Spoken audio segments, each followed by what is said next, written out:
대신하여 머물러 있어 내 주의 종이 되게 하시고 그 아이는 그의 형제들과 함께 올려 보내소서. 그 아이가 나와 함께 가지 아니하면 내가 어찌 내 아버지에게로 올라갈 수 있으리까? 두렵건대 제 해가 내 아버지에게 미침을 보리이다. 아멘. 이제 두 번째 다시 곡식을 사서 돌아가는 중에 요셉의 은잔이 베냐민의 자루에서 발견되어서 다시 끌려오게 된 형제들은 이제 다시 요셉과 앞에서 대화를 하게 됩니다.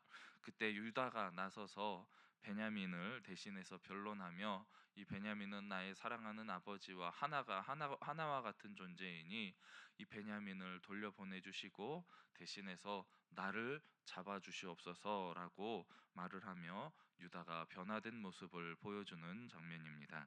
내용 관찰입니다. 야곱에게 베냐민은 어떤 존재입니까? 30절 말씀을 보면 아버지의 생명과 아이의 생명이 서로 하나로 묶여 있거늘이라고 유다가 베냐민에 대해서 설명하는 모습을 보게 됩니다. 가장 사랑했던 아들 요셉을 이제 잃어버린 야곱에게 있어서 그의 가장 사랑하는 아내였던 라헬의 아들이었던 마지막 베냐민 아들을 너무나도 사랑해서 아꼈던 그 베냐민에 대해서 이렇게 아버지의 생명과 아이의 생명이 하나로 묶여 있다라고 표현하는 것을 볼 수가 있습니다. 유다는 야곱과 한 약속을 지키기 위해 무엇을 제안합니까? 오늘 함께 읽은 본문의 33절 말씀 보면 이제 주의 종으로 그 아이를 대신하여 머물러 있어 내 주의 종이 되게 하시고 그 아이는 그의 형제들과 함께 올려 보내소서라고 말을 하며, 유다가 자신이 포로로 남겠으니 이 베냐민을 다른 형제들과 아버지에게 돌려보내 주시옵소서라고 말을 하며 자기를 희생하는 모습을 보여주고 있는 것입니다. 연구와 묵상입니다. 유다는 왜 희생을 감수하며 베냐민 대신 자신이 종이 되겠다고 자청합니까? 먼저는 창세기 43장 9절 말씀을 통해서 아버지와 했던 약속을 지키기 위해서 자신이 종으로 남겠다고 이야기를 하는 것입니다. 베냐민을 데려오지 못하면 내가 평생 그 죄를 지겠습니다. 아버지, 이 베냐민을 데려오지 않으면 다시는 우리에게 곡식을 팔지 않겠다고 했고, 또 우리를 정탐꾼으로 오해를 하고 있으니 우리의 오해를 풀고 우리가 함께 요셉에게 이 총리에게 이야기했던 사실을 증명하기 위해서는 이 베냐민을 꼭 데려가야 합니다라고 아버지에게 맹세했던 유다였습니다. 이것은 단순한 말이 아니었고 유다가 베냐민의 안전을 보장하는 유일한 인물로 서게 되었음을 또 보여주는 것입니다. 두 번째로는 유다가 회개에 합당한 열매를 맺는 그러한 변화의 모습이라고 할 수가 있습니다. 유다는 과거 요셉을 이스마엘 상인에게 팔자고 제안을 했던 인물이었습니다. 하지만 그는 창세기 38장에서 다말의 그 며느리의 사건을 경험하게 된 이후에 자신의 죄를 인정하고 회개하는 모습으로 온전하게 변화되는 모습을 오늘 본문 말씀을 통해서 보여주고 있는 것입니다. 느낀 점입니다. 베냐민마저 이럴 수 없다는 야곱의 마음을 헤아리며 자기 희생하는 유다의 성숙한 모습에서 무엇을 느낍니까? 먼저는 가족을 향한 깊은 공감과 책임감을 유다의 모습을 통해서 느낄 수가 있을 것입니다.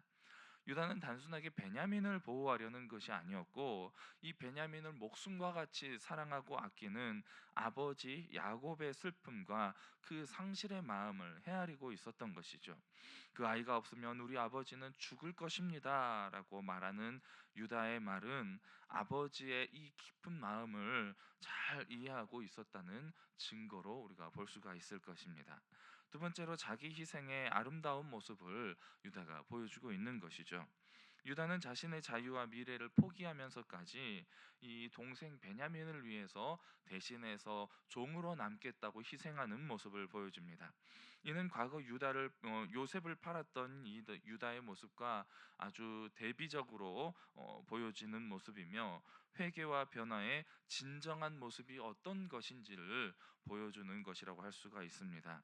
이러한 유다의 모습은 또한 우리를 향한 하나님 아버지의 마음을 알고 자신을 십자가의 희생하시기까지 우리를 사랑해 주신 예수 그리스도의 온전한 순종과 깊은 헌신의 모습을 보여주는 아름다운 모습이라고 할 수가 있을 것입니다. 적용입니다.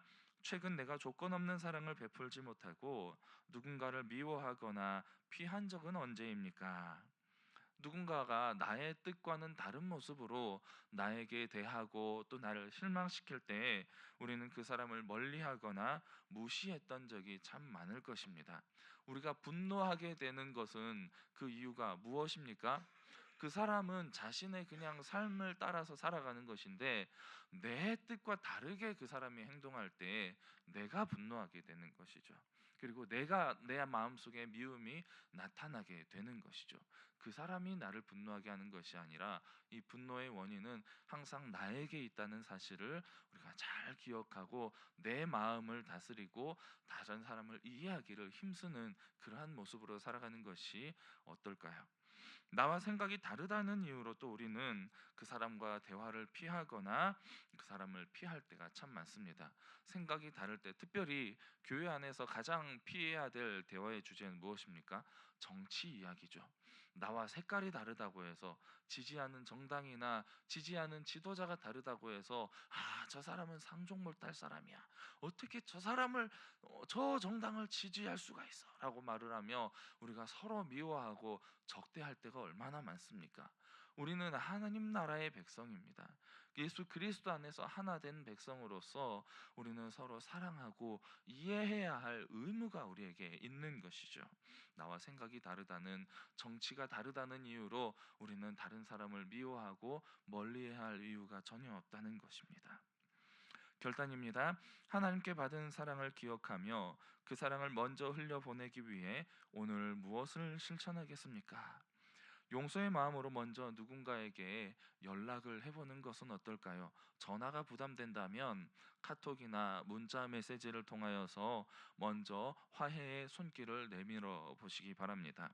유다가 과거를 회개하고 변화했듯이 오늘 본문의 말씀을 생각하며 우리도 먼저 하나님과의 관계를 회복하고 회개를 통하여서 하나님과 연합한 아름다운 모습으로 세워진 이후에 또 우리의 이웃을 사랑해야 할 이 의무를 실천하기 위해서 먼저 이웃과의 관계 회복을 위해서 힘써 보는 것입니다.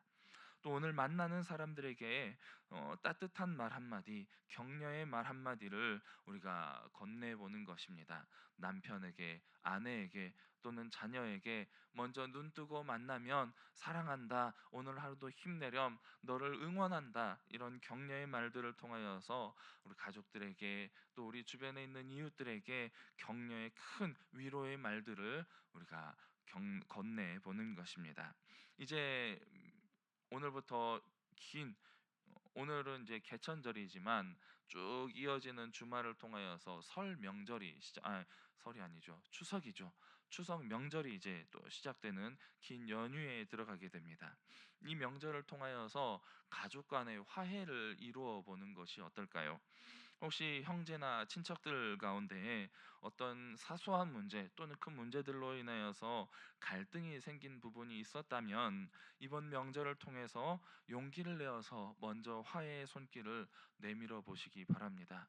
내가 미안하다. 그동안 내가 참 많이 서운했지만 우리 이제 서로 화해하고 아름다운 미래를 함께 이루어 나갔으면 좋겠다라고 말을 하며 이 명절을 통하여서 아름다운 화해의 장으로 이용해 보시는 건 어떻겠습니까?